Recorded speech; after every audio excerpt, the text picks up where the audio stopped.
This is the Ministry of Truth. I'm Gordon Comstock. And boy, I'll tell you, I'm really limping into a pit stop here. I'm having a sound problem. And it's, after I do one of these shows, it takes me an inordinate amount of time to go back and clean it up and make it sound actually listenable. I'm not enough of a tech guy to fix this. I've tried, but I'm supposed to meet with a buddy of mine who does political rap music, of all things. He's actually the guy who helped me get started with this thing. And boy, I'm really hoping he can help me out.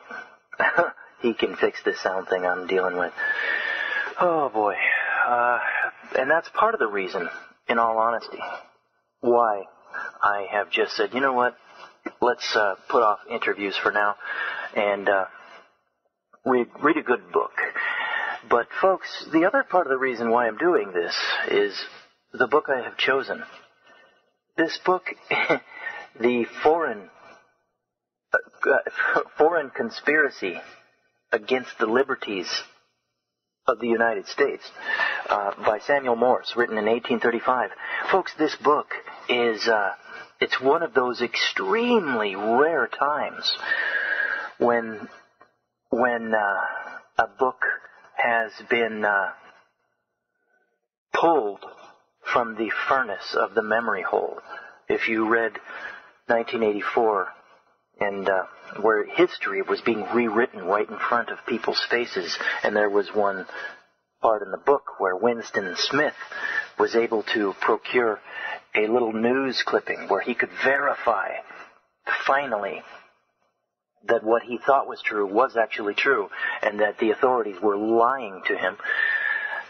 Folks, this is one of those times. This book, you're not supposed to know this book ever existed. This book by Samuel Morse, written in 1835. If you go to Wikipedia, not that they're trustworthy or anything, but that's where most idiots will go for their information if they're online. Go to Wikipedia, look up Samuel Morse. You will hear nothing about this book. There will be nothing there. It's been whitewashed, erased. And that's because the people that Samuel Morse was trying to warn America about in 1835, they're still around, and they have the power to erase history. And you have people out there like the Collins brothers, whom you've no doubt heard on various internet talk shows. And they're great sociologists. They're probably the best sociologists I've ever heard, and I have one of their books. I happen to be fans of the Collins brothers. If you listen to the Michael Corbin show, they're always on there. Several other shows. Viz's show, The Grassy Knoll, they've been on there numerous times. I can't have them on my show, frankly, because I'm tired of people with gargantuan IQs who also have gargantuan cognitive dissonance problems. When you refuse to look at evidence and you poo-poo it and you scoff at it like they used to do with Viz, when Viz would tell them about stuff like this Samuel Morse book, and they would laugh. You know what, you guys, you're too smart for your own good. Your cognitive dissonance is just as huge as your IQs, and you can't get out of your own way. Oh, man, I'm tired of brainiac people like that. They're no use. They're of no use to anybody. Stick with an average Joe every time. Just don't listen to brainiac people. What can I say? I suppose, though, if I was a brainiac person, I could fix my sound problem, and I could be more prolific right now. Oh, boy, folks, I've been pulling my hair out. Oh, anyway, let's get to this book. The final two chapters of Samuel Morse's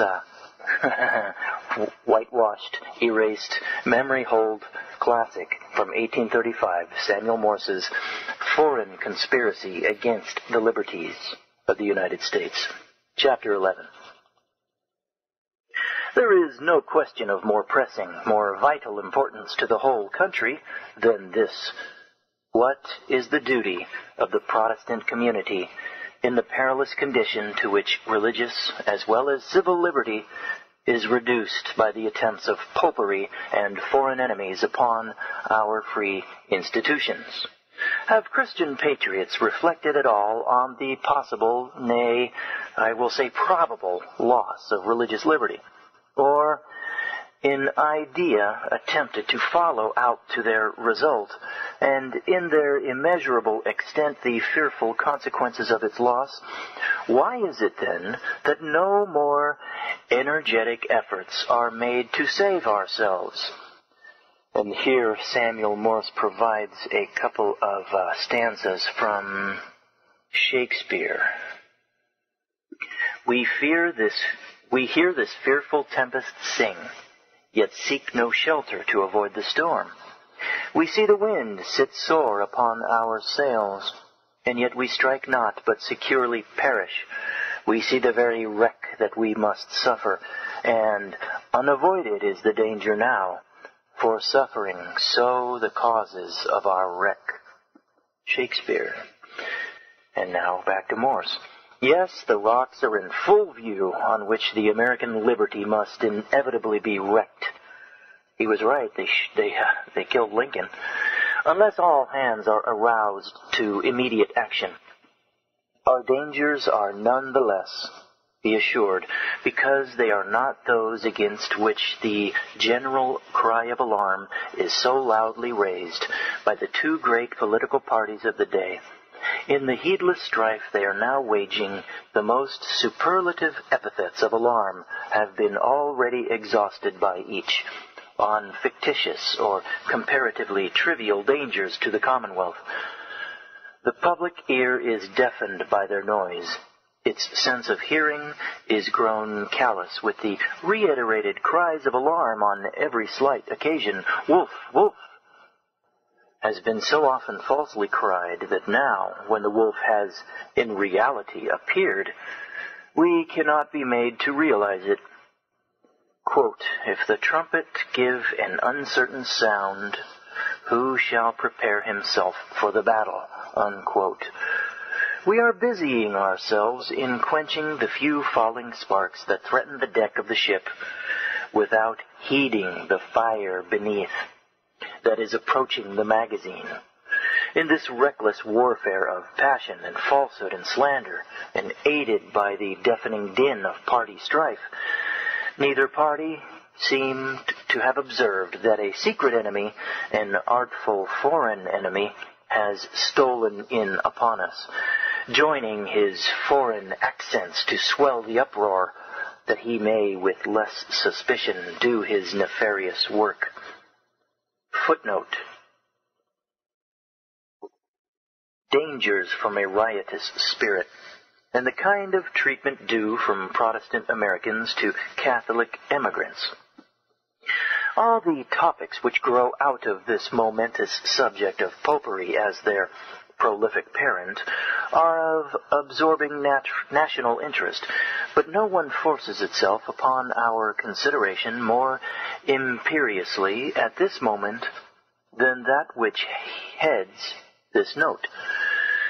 For, unless I am greatly deceived, the waking up of this great nation's indignation, the shaking off of the lethargy which has so long held in unaccountable stupor the senses of the people, which has shut their eyes and stopped their ears to the proofs of foreign conspiracy which everywhere surround them, the mighty gathering of all real patriots to the defense of their liberties, which the sounds of preparation from all quarters of the land but too strongly indicate, may be attended with effects disastrous to the cause of true liberty, may produce through excess or ill-regulated zeal the evil which it is desirous to remedy.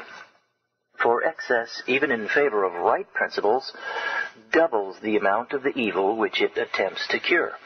Excess of all kinds, whether in thought, word, or action, parentheses, oh, that this could be impressed on every American heart, end of parentheses, is just so much gain to the side of popery.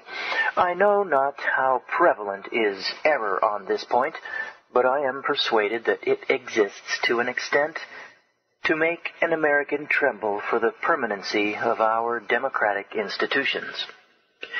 Is there, well, this is a long footnote, is there not a culpable acquiescence in the doings of a mob if their violence is directed against some apparent or real irritating popular evil?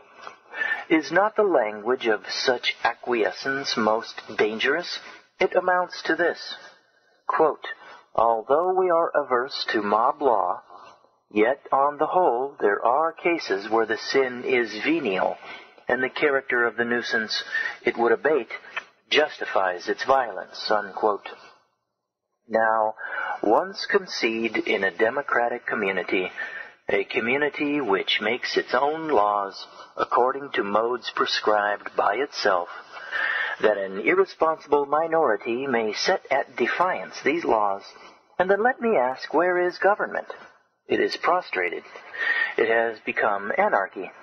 And on the ruins of social order will arise another form of government more or less arbitrary, according to the more or less profound causes which effected the destruction of the first.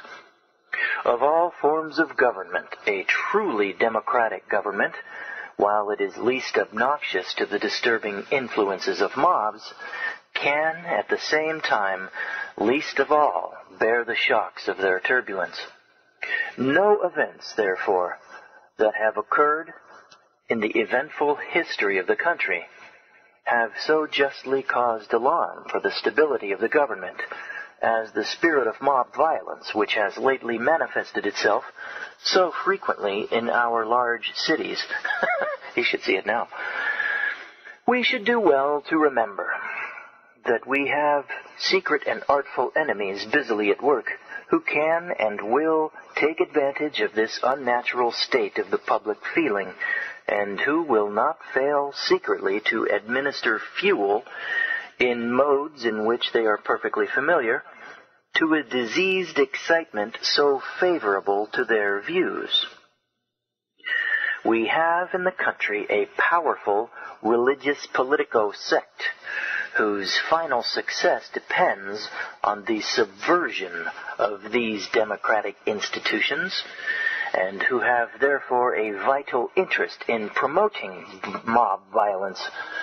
The saying of the German ambassador concerning the papists, quoted in the prefatory remarks, is full of meaning and should be constantly borne in mind. It lets us into the secret of much of their maneuvering in this country. Quote, they will be hammers or nails. They will persecute or be persecuted, unquote. Where they are in power, they always persecute. When they are not in power, and consequently unable to persecute, they will be sure to conduct, either in so outrageous or mysterious or deceptive a manner as to rouse public indignation. They will contrive ingenious modes of irritation that shall draw upon them popular vengeance. And then all meekness and innocence and resignation raise the imploring cry of persecution. And how do they gain by these opposite modes? If they are strong enough to persecute, they will destroy their opponents in obedience to the openly avowed principles of their sect, by exile, by dungeons, and by death.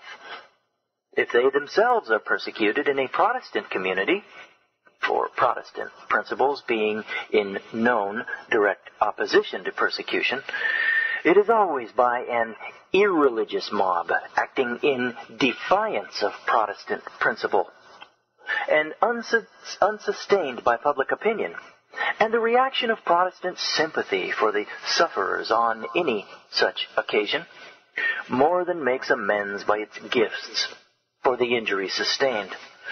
Thus, the very virtues of Protestants growing out of principles directly antagonist to popish principles are made to work against Protestantism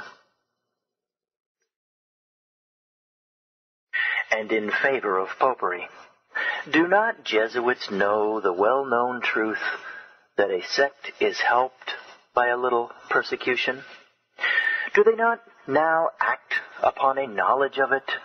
And should not Americans replenish their memory with it also, that they may most rigidly abstain from disorder and discountenance every disposition to riot or violence?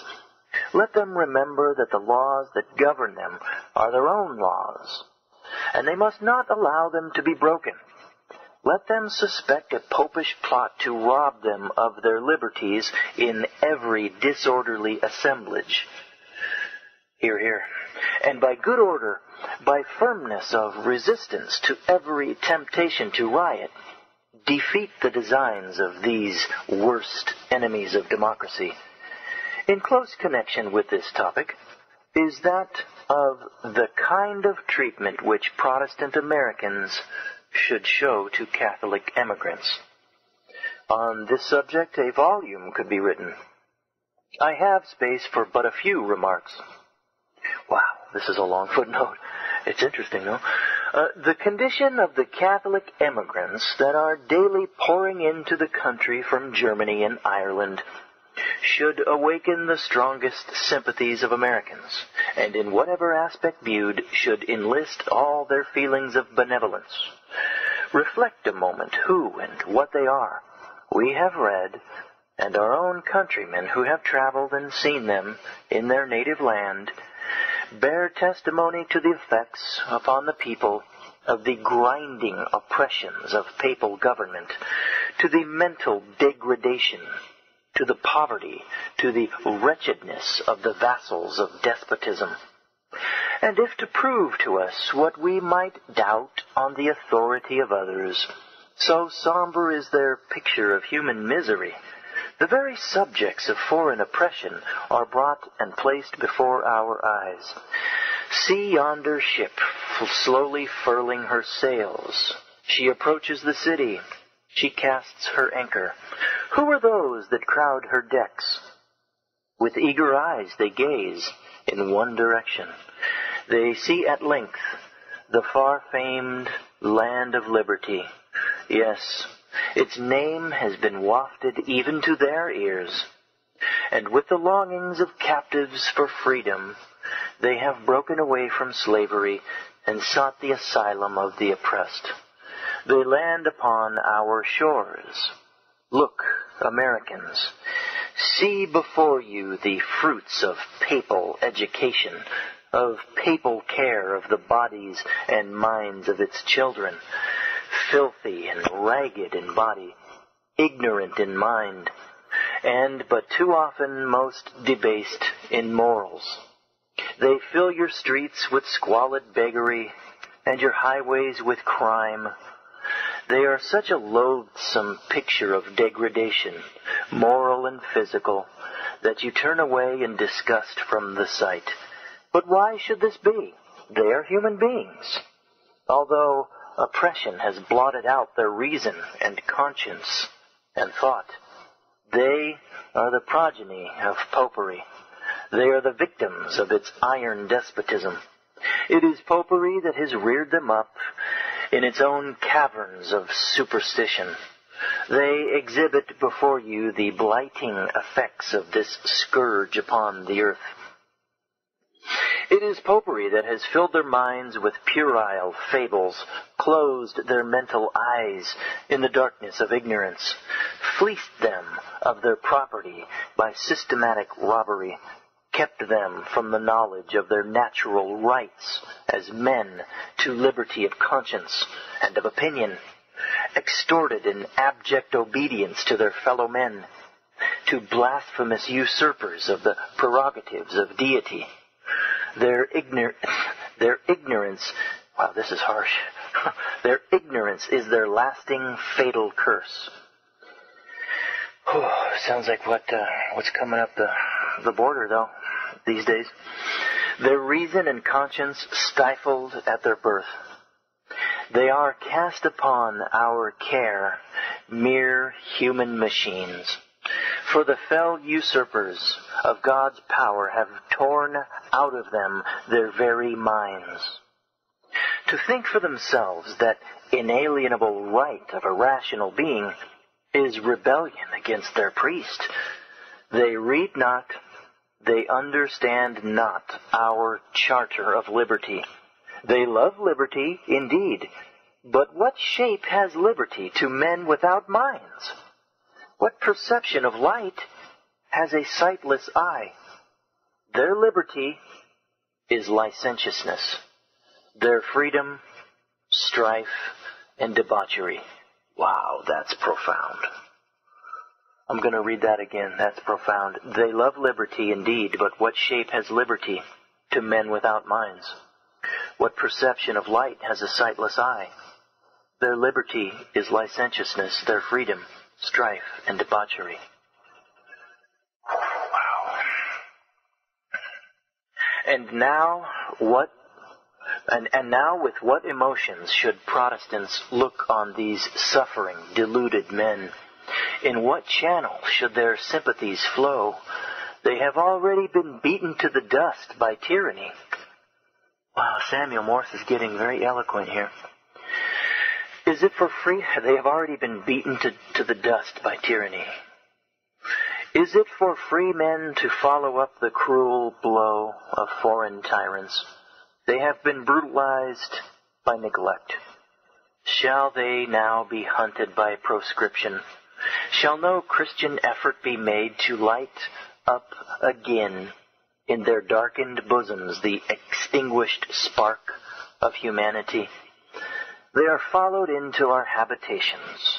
Yes, Americans, they are pursued into your own asylum of liberty by their foreign oppressors who, like hungry wolves, have ventured with unhallowed feet into the very sanctuary of freedom to grasp again their scarcely escaped prey. Wow, is he... Oh, man. He's hitting it. He's hitting it on all cylinders here, folks. Chapter 11. Wow. Indeed, they were followed here. And And have Americans no compassion? Have they no courage? Will they not protect the oppressed? Will they not interpose between them and their priestly oppressors and say to the latter, stand off. This is a land of freedom. These men are now American citizens. They have a right to American education, to Republican education, to Bible education. They have a right to the knowledge that they owe no allegiance to priests. That here there are no forbidden books. That knowledge here is not meted out in scanty drops to serve the purposes of power-grasping despots, but is spread out before them, wide and deep as the ocean. That American laws protect them from ecclesiastical as well as civil proscription, from ecclesiastical as well as civil extortion. That they owe no obligation to pay an arbitrary tax of bishop or priest. That they have a right to know the amount and the manner of disbursement of every cent they are called on to contribute in church as well as state. Boy, that changed with the income tax 100 years later. Samuel Morse, you'd be rolling in your grave. You might be, though. You just might be. Will not Americans teach them these truths and aid them to break the chains with which foreign tyrants have bound them? Or will they compel them by proscription and persecution or unfeeling neglect to clan together around their priests? Because deserted by those who should and who alone can undeceive and enlighten them. In the one case, there is hope of incorporating them into the American Republican family as useful fellow citizens. In the other, there is the certainty of perpetuating a distinct foreign and hostile interest in the country, to distract its councils, to sully the peaceful character of its institutions, and finally to aid in the complete destruction of this stronghold, this last hope of freedom. And I think this is another quote from Shakespeare here. But once put out thy light, thou cunningest pattern of excelling nature, I know not where is the Promethean heat that can thy light relume. Like incendiaries at a end of footnote there. Like incendiaries at a conflagration, they even cry fire loudest, and who are most ostentatiously busy in seeming to protect that very property which they watch, but to make their prey. What then can be done? Shall Protestants organize themselves into a political union after the manner of the Papists? And the various classes of industry and even of foreigners in the country, shall they form an anti-popery union and take their places among this strange medley of conflicting interests? And why should they not? Various parties and classes do now combine and organize for their own interest. And if any class of men are allowed thus to combine to promote their own peculiar interests at the expense of another class, that other class surely has at least an equal right to combine to protect itself against the excess of its antagonist. A denial of this right would certainly come with an ill grace from those who are already formed into separate organizations, as a working men's party, as a trades union party, as a Catholic party, as an Irish party, as a German party, yes, even as a French and an Italian party. Footnote. By classing these together at this moment, I do not intend to commit myself as expressing approval or disapproval of the right of each and all of these to organize, but merely to show that such organization does already exist among other classes in the community. And even if foreigners among us are allowed to exercise the right to organize into a separate interest, yes, even as foreigners, can the right with any propriety be refused to American Christians? Having thus stated the case, I am now free to make the passing remark that, excluding from view the three classes first named, the right of foreigners to organize as foreigners for political purposes is at least very questionable. But were their right unquestionably legal through the mildness of our laws, yet the practice is dangerous, indecorous, and a palpable abuse of political liberality.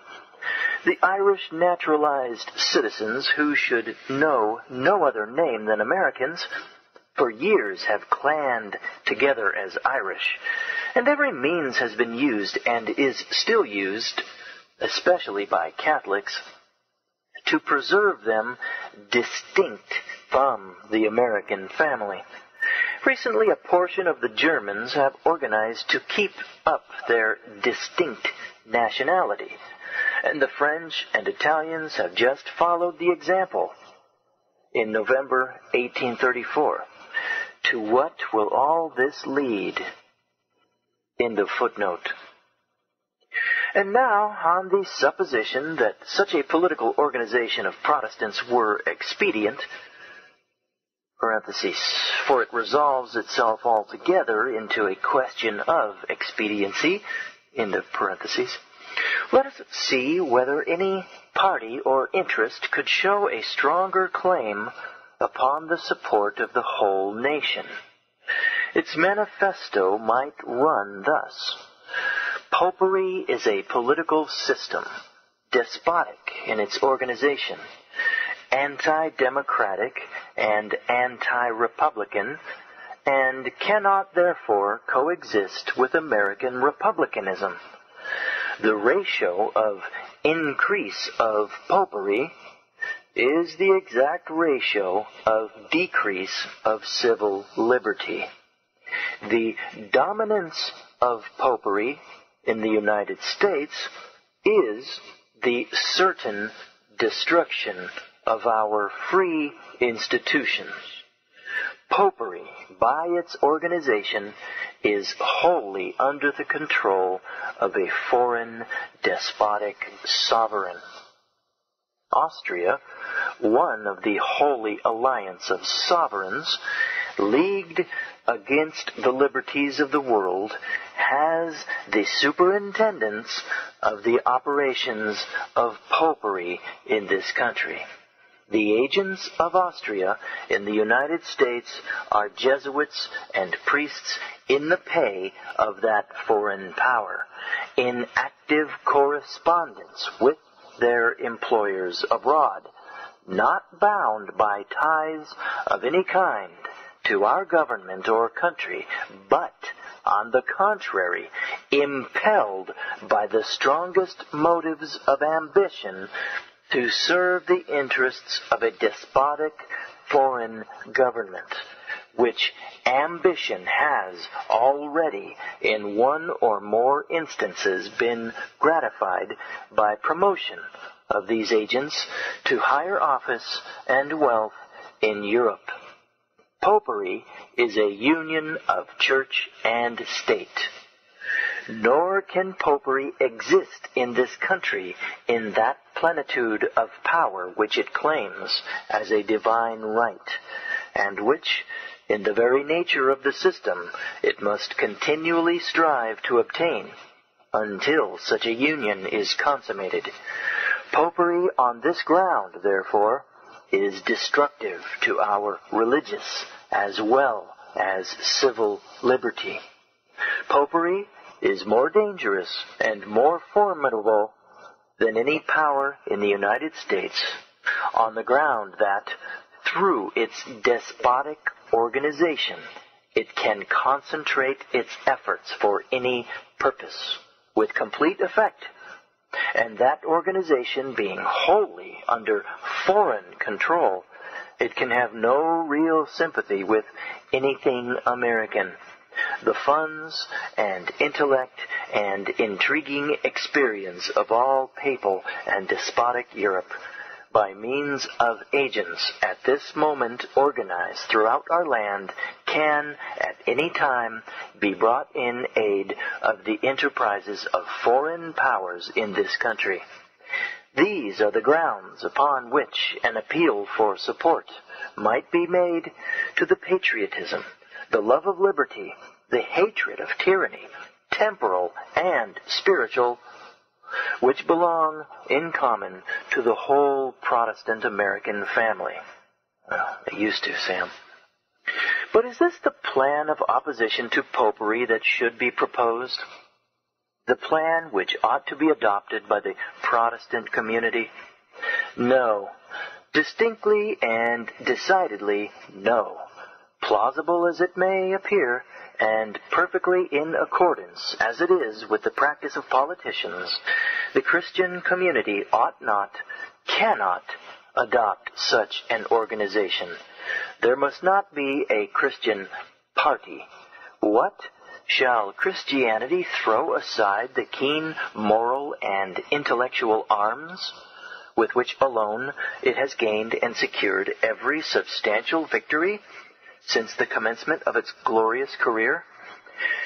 Shall it exchange those arms of heavenly temper, quote, mighty in pulling down strongholds, unquote, for the paltry, earthly, I might even say infernal, weapons of party strife?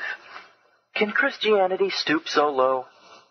Can it bring itself down from contemplating its great work of revolutionizing the world by bringing moral truth to bear on the conscience and on the heart, and narrow its vision to the contracted sphere of party politics?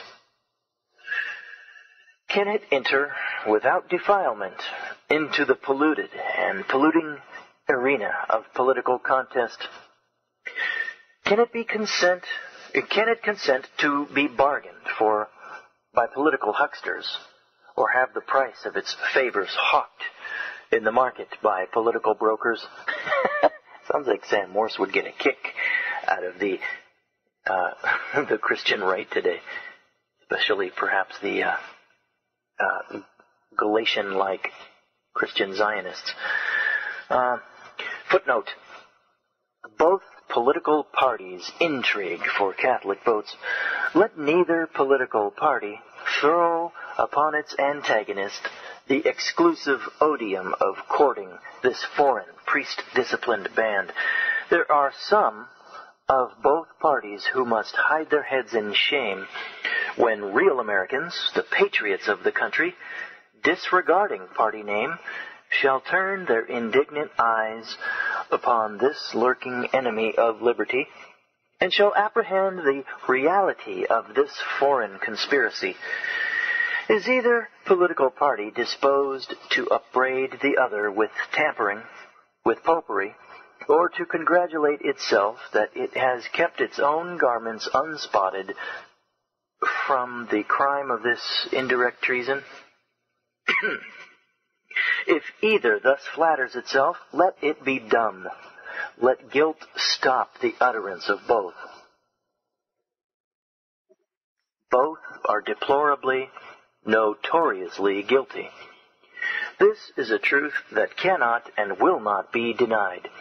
Both have bargained with these organized vassals of a foreign power. Both, in their eager recklessness to triumph over each other, have aided foreign despotism to prostrate at its feet the liberties of their country, the liberties of the world. Sounds like the two major political parties haven't changed a whit since 1834. All parties, religious and political, are suffering, and have yet much more to suffer from the evils already produced by this, their blind folly, by their culpable servility to priest-governed foreigners, their cowardly backwardness in not daring to drag into the light this covert treason, because, forsooth, it comes in a sacred garb, their wretchedly loose notions of tolerance and charity and liberality, their shameful disregard of the consequences of their bargainings. And is it indeed come to this, a nation of Protestant freemen, nurtured in Protestant principles, the only true principles of liberty, principles wrested from tyranny by the persevering valor of their fathers, the result of the intellectual, aye, the physical combats of centuries, the fruits of obstinately contested struggles with despotism and superstition and bigotry, struggles of ages against the united intrigues of kingcraft and priestcraft. Americans, thus emancipated, having enjoyed the peaceful fruits of these blood-earned truths for 2 centuries, at length grow careless of their treasure. Hear, hear. They sport with their liberty as if it were nothing worth. They grow weary of guarding their happiness. They sleep on their posts. Yeah, they violate Ezekiel 33:6 by that. They settle down into quiet security. They have ships and forts and arms and brave hearts to defend their shores. And so there is no danger. All is peace. For the battle has long since been won. They can now safely doff their armor. There is no further need of the watchings of the camp. Our enemies, they say, have in truth become our friends. Kings are now Republican, and the Pope, yes, the Pope, his bulls and proclamations to the contrary notwithstanding, the Pope, we hope and believe, has turned into a Protestant Republican, at least in this country. Let us be generous. Say these descendants of ever-jealous sires, let us invite our former foes to partake of our hospitality. How noble the sentiment! How will the world applaud! Let us show an example of liberality unparalleled. The invitation is accepted, and they flock in countless thousands to our shores, a motley band, the oppressor and the oppressed together, and their relations to each other too unchanged. They have needed no Trojan horse to hide them from our too credulous eyes. We lead them openly into the midst of us. They parade our streets with foreign banners. Already they flaunt them in our faces in derision. They even threaten us with their vengeance, and we cower beneath their frown. Yes, we plead with them to spare us. We thank them for restraining their rod. We humbly confess the sins of our ancestors. We tell them our fathers were bigoted and fanatical. Our fathers were too prejudiced against these, our regal and papal friends. We, their children, grown more liberal, will show our freedom from narrow prejudices. We will make amends for past offenses. Our papal friends shall be received with open arms. We will even urge them to be the umpires in our family quarrels. We will beseech them to educate our children in their foreign principles of passive obedience. We will build for them their fortresses on our own soil, to attack our own strongholds, and then we will trust to their mercy. We shall then have delivered up to them all the keys of our house. And what will remain for us but to bow our necks beneath the foot of the Pope, and asking absolution for our own sins and our fathers' sins of long rebellion against his rightful sovereignty, humbly beg a legal charter for our country, and a consecrated king for our throne? End of footnote. Can it consent to compete with popery in the use of those instruments of intrigue and trick and gambling management in which popery is perfectly skilled from the hoarded experience of ages? Can Christians present themselves before the country and the world in this enlightened age and country as a mere political party? No, no, God forbid that we should forget the holy character of our cause, like many of the Christian right today have. Let us not be caught in that snare of the enemy.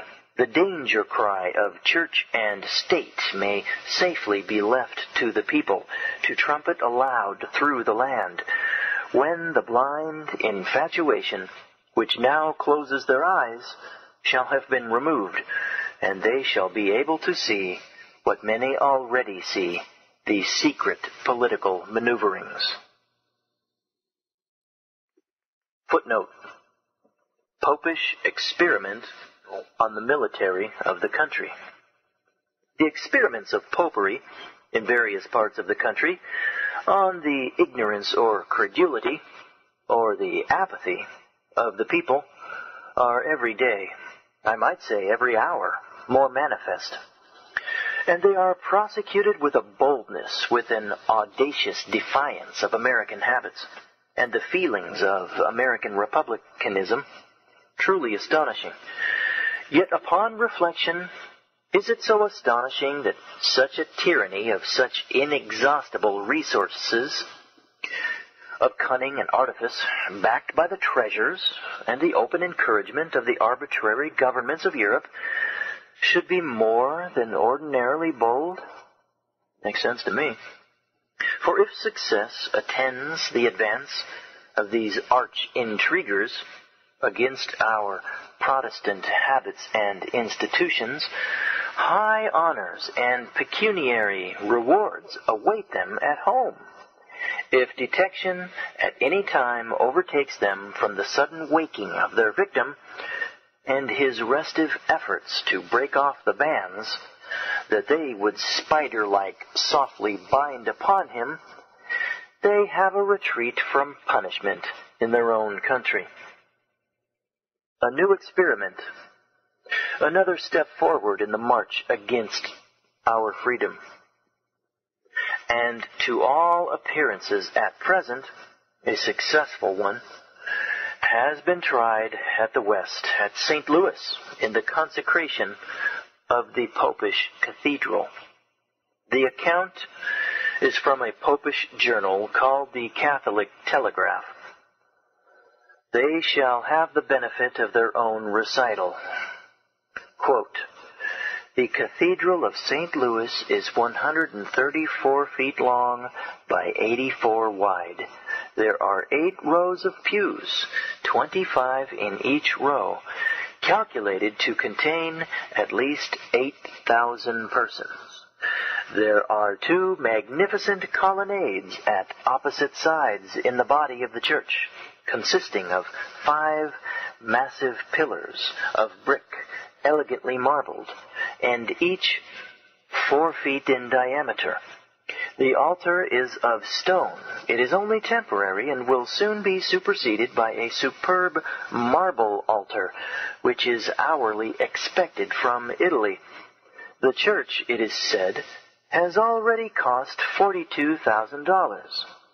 It is presumed that about 18,000 more will be required to finish it, according to the original and magnificent design of its founders, so that the entire cost of the building and its furniture cannot be less than $60,000. The consecration took place on the Sabbath, the Sunday Sabbath, October 26th, 1834.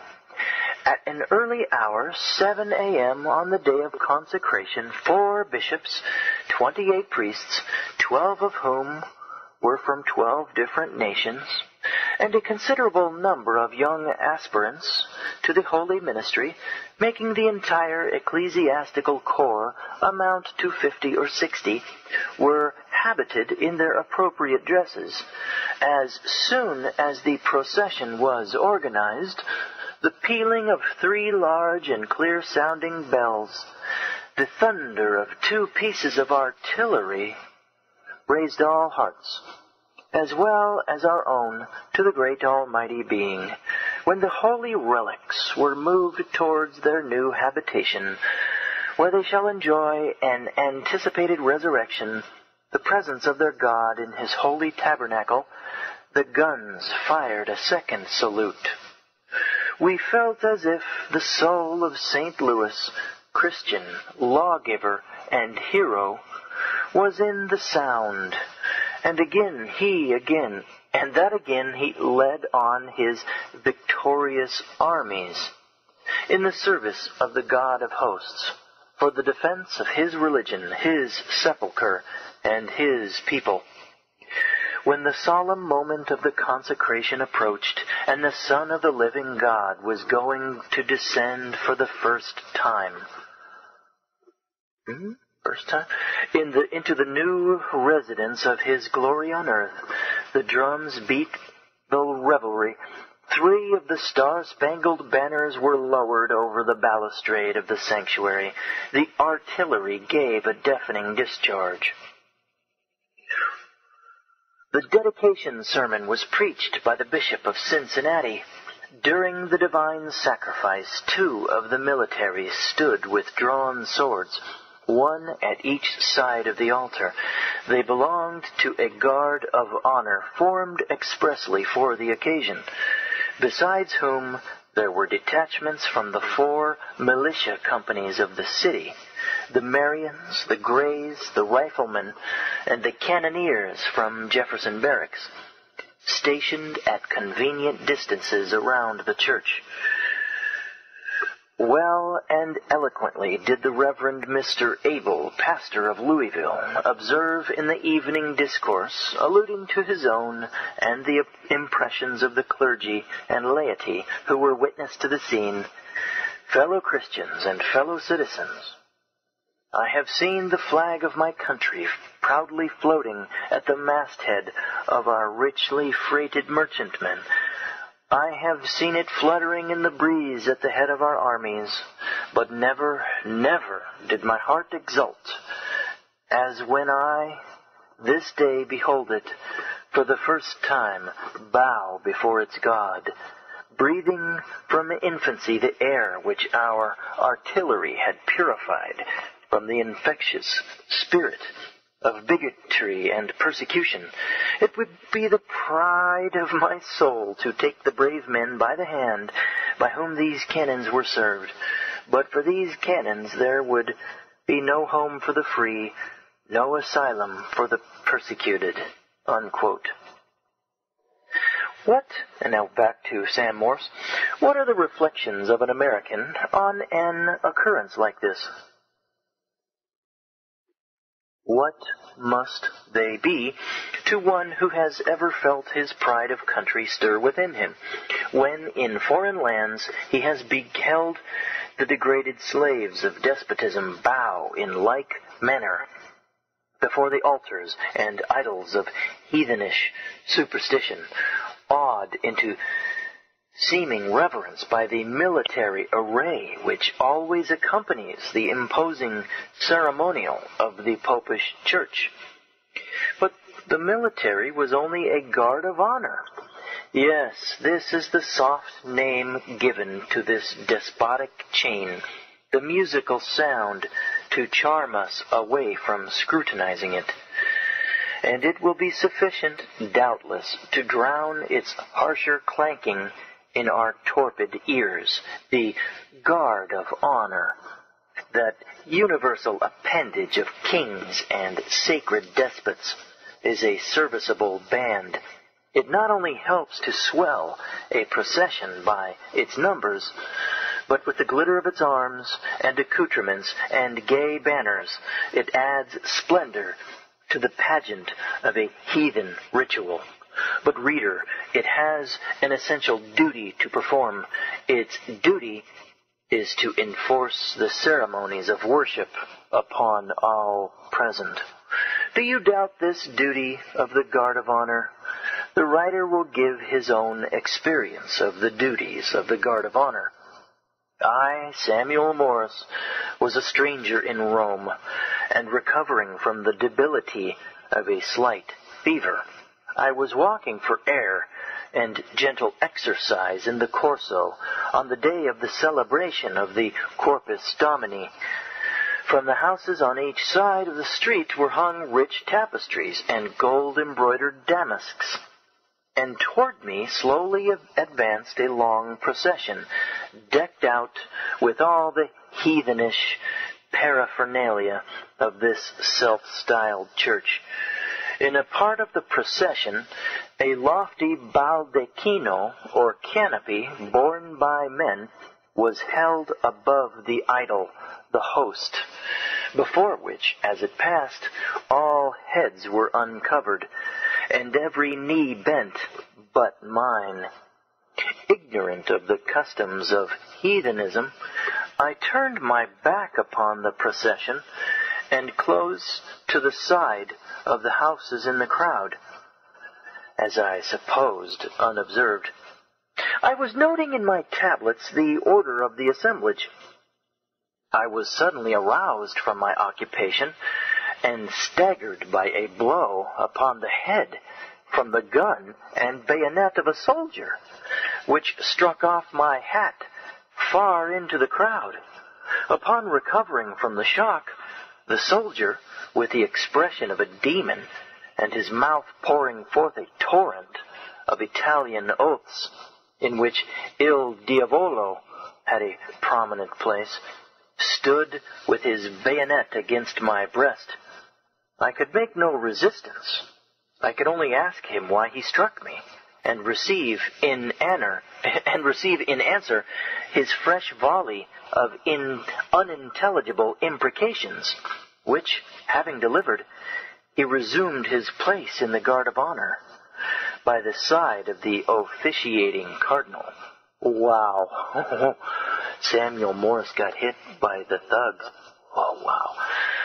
Americans will not fail to observe in the precious extract of the discourse in which the priest gives vent to his feelings of exultation upon seeing our national flag, the Star-Spangled Banner, humbled in the dust before the Pope. That with the cunning of his craft he flatters the soldiery, and in a sermon professedly to the God of peace, and in dedicating a temple to his name, he is inspired with no loftier feelings of soul than this, quote, "It would be the pride of my soul to take the brave men by the hand by whom these cannons were served," unquote. Why? Is it such a brave act to touch off a cannon? Or was the imagination of the priest reveling in the dream of seeing the military power of the country at a future day at the beck and service of the Pope and his Austrian master? End of footnote. No, let American Christianity proclaim anew to all the world that it can never be wooed to any such holy, unholy alliance. It will keep its garments unspotted from the crimes of the state. It will take none of the responsibilities of the political errors of the age, nor father any of the evils which the unprincipled politicians of the day may bring upon the country and the world as the effect of their political bargainings. Now is the time for this Christian republic to show her moral energy. Europe is an anxious spectator of our contests, and is watching the success of this new trial of the strength of our boasted institutions. Oh, what a lesson! What an impressive lesson might free America now read to Europe! What an example of the power of moral over physical government can she give to the world if she will but rouse herself in her moral might to the grand effort which the occasion demands? How would the petty jealousies of the different Protestant sects be swallowed up in the magnitude of the one great enterprise? How would every sect rather cheer the others on in their unified march against a common foe, and make a common rejoicing of the success of any and every corps, as of a victorious regiment in the same great army? Will American Christians prepare themselves for this enterprise? Will each sect awake to the feelings of its being a corps of the great Christian army, marching under the command of no earthly leader, fighting with no earthly weapons, and against no earthly foe? Will they wake to the perception of the great truth that while their great captain allows each to act separately and independently within certain limits, it is he that commands in chief, and now orders all his soldiers under whatever earthly banner enrolled in united phalanx to go forward in his single service? Which corps will first marshal itself for action? Which will be first in the field? Which will press forward with most zeal for the honor of the advance, for the post of danger? Samuel Morse is asking which Protestant denomination is going to act first. Which in the battle will be most in earnest to carry forward the standards of truth and plant them upon the battlements of papal darkness? Will any shrink back for fear? Will any be deterred from unholy jealousy of its neighbor? Will any indulge in unchristian, ignoble suspicion of its brethren? What cause have any for fear or jealousy or suspicion? This enterprise asks no sacrifice of sectarian principle. It demands no surrender of conscientious predilection of each to its own modes and forms, but it does ask the sacrifice of petty prejudice.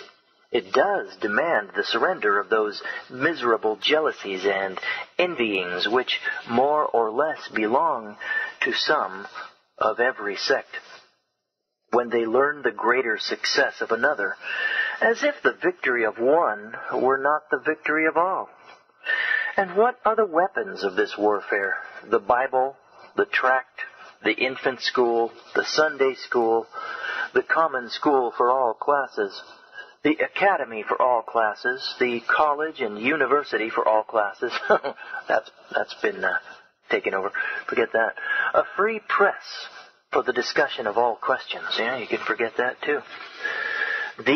All these are weapons of Protestantism, weapons unknown to popery. Yes, all unknown to genuine popery. Let no one be deceived by the popish apings of Protestant institutions. The popish seminary has little in common with the Protestant seminary but the name. It is but the sheep's skin that covers the wolf's back. The teeth and the claws are not even well concealed beneath. With the weapons we have named, and with our education societies, theological seminaries, and missionary societies, we need no new organization, no anti-popery union. But we must use our arms, and not rest satisfied with the possession of them. They must be furbished anew. And we must prepare ourselves for a vigorous warfare. We must be stirring, if we mean indeed to be victorious. Not a moment is to be lost. Well, Sam, I'm sorry to say, almost 200 years later, the moment was lost. Americans, the moment was lost. Sorry, Sam. The enemy knows well the importance of the present instant. Hear what he says, quote, "We must make haste. The moments are precious. If the Protestant sects are beforehand with us, it will be difficult to destroy their influence," unquote. Ought not this acknowledgment of the enemy to quicken and encourage to instant effort?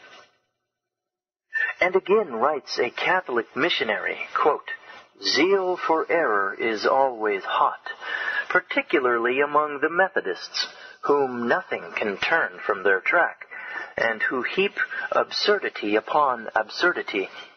I should despair if I should see this sect building a church in my neighborhood," unquote. Will not our Methodist brethren take this hint? All right, so we're a little over an hour now. That was just chapter 11, so we're just going to do chapter 11 this week. We'll do chapter 12 next week, and that's the final chapter of the book. Again, folks, this book, Charles Wilcox has it. If you don't believe this existed, and I wouldn't blame you if you didn't, because it's gone. It's been erased from history, folks, except somehow. Well, Charles Wilcox at www.ctwilcox.com. That guy, he stumbled upon a cache of information, of materials that hadn't seen the light of day for something like 120 years. And I think this book was part of it, this book by Sam Morse. It's creepy, folks.